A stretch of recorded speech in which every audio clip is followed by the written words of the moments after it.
Republicans in Congress have taken a beating this week between the drawn-out fiscal cliff drama and the decision to put off a vote on Superstorm Sandy relief. So let's talk about it with Frank Luntz, a Republican strategist and CBS News political analyst. Frank, good morning. Good morning. It has been a very tough week after a very tough 2 years for the GOP. I was with a number of members last night, and while the wounds have begun to heal, the American people are very frustrated with Congress right now. They're frustrated with Washington. They do what Senator John McCain has said. They want them to get along, get stuff done. And the GOP is hoping that starting today with the new Congress, things will be different. Frank, I didn't even get a question in there. You just took it and went. I mean, I didn't have to say a thing. You just start talking. Yeah.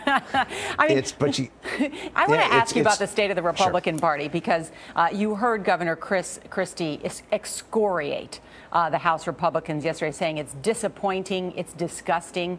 He said that he had tried to call Speaker Boehner 4 times, didn't get his phone call returned until the next day. I mean, what does this do for the state of the party, this infighting? Well, it is a challenge, but remember that Speaker Boehner was trying to deal with these issues of national importance, and getting a phone call from a governor, you got to get stuff done first, and then you can do things step by step.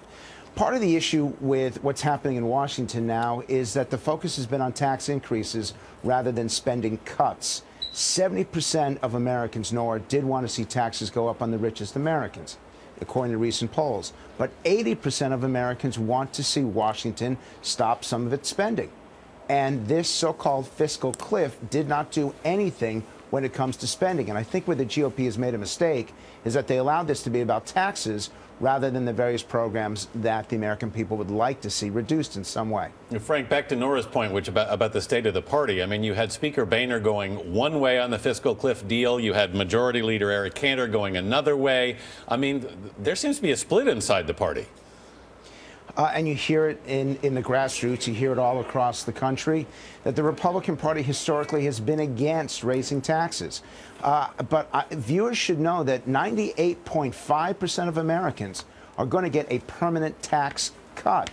And that even Grover Norquist, the leader in the anti-tax movement, has said that this isn't a tax increase.